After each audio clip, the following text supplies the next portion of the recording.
राधा वल्लभ श्री। श्री हरिवंश महाराज जी। महाराज जी, मैं राधा कृष्ण मंदिर में पुजारी हूँ, जहाँ मुझे एकादशी, सत्यनारायण, प्रदोष व अन्य पर्व या त्योहार की कथा सुनानी व कहनी पड़ती है। महाराज जी, हमने आपके सत्संग में सुना था कि जब तक आत्मबोध ना हो जाए तब तक कथा नहीं करनी चाहिए। नहीं महाराज जी, नहीं नहीं, उपदेश नहीं करना चाहिए।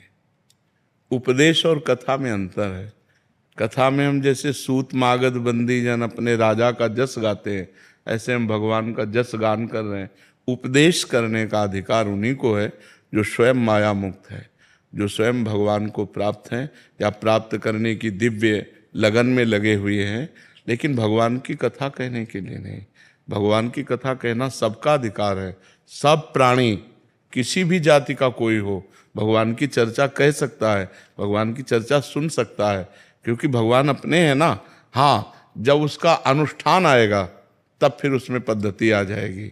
जैसे साप्ताहिकी भागवत का अनुष्ठान तो विद्वान ब्राह्मण के द्वारा फिर ऐसे करवाना। तो जैसे आप हैं ब्राह्मण में, ब्राह्मण कुल के ही तो है ना, तभी तो उपासना में लगे हैं। तो आप जैसे सत्यनारायण की कथा है, भागवत की कथा है, या किसी पर्व के विषय का, तो उसमें कोई दोष नहीं है, उसमें कोई दोष नहीं। आदेश उपदेश करने का अधिकार सिद्ध महापुरुष को है, लेकिन भगवत कथा कहने का अधिकार सबको है।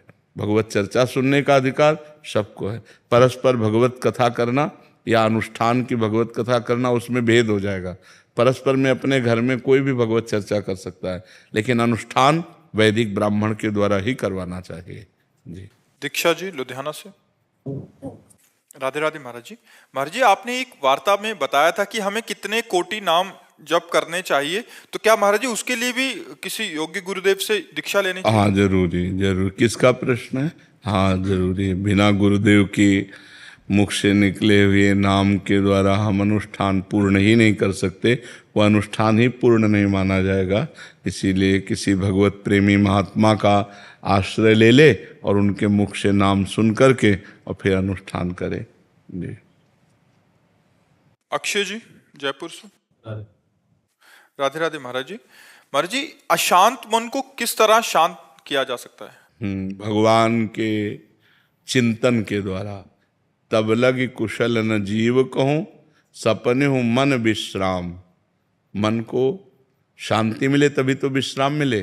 स्वप्न में भी विश्राम और शांति नहीं मिल सकती।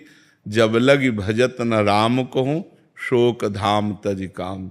शोक और कामनाओं का जो हमारे हृदय में बार बार ये कामना, ओवर थिंकिंग, बहुत चिंतन, संसारिक निगेटिव चिंतन, इससे तभी हम निजात पाएंगे जब हम खूब नाम जप करेंगे। नाम जप नहीं करेंगे तो फिर कोई उपाय नहीं है। आप सत्संग सुनेंगे, थोड़ी देर बाद फिर मन खाली, फिर वो हमें खाली नहीं रखना। राधा राधा राधा राधा। एक भूत जैसा मन है।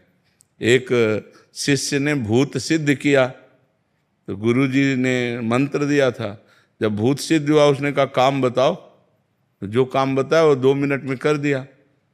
बोला और काम बताओ, काम नहीं बताओगे तो हम उठा के पटक देंगे। और गुरुजी के पास गए, उन्होंने कहा ये तो बड़ी समस्या है। कह रहा काम बताओ, अगर काम नहीं बताओगे तो उठा के पटक देंगे। तो उन्होंने एक बांस गाड़ दिया, लट्ठा, और कहा इस पे चढ़ो उतरो, जब और काम होगा तो हम बताएंगे, तुम्हारे लिए यही काम है, चढ़ो। बस वही भूत मन है।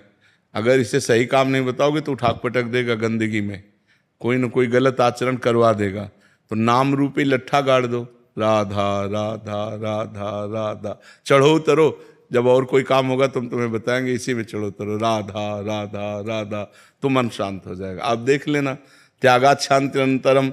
जब भोगों का चिंतन का त्याग होता है तो हमें शांति प्राप्त होने, भगवान के वचन है, त्यागात् शांति अनंतरम। त्याग से शांति की प्राप्ति होती, ज्ञान से शांति की प्राप्ति होती। तो त्याग और ज्ञान का बल कहाँ से आवे? नाम जप से आएगा। खूब नाम जप करो तो मन भोगों का चिंतन त्याग दे। नहीं तो खान पान की सुविधा की कमी है क्या आपके? कपड़ा लत्ता भी पहने हो, क्या परेशानी है? मन की परेशानी है।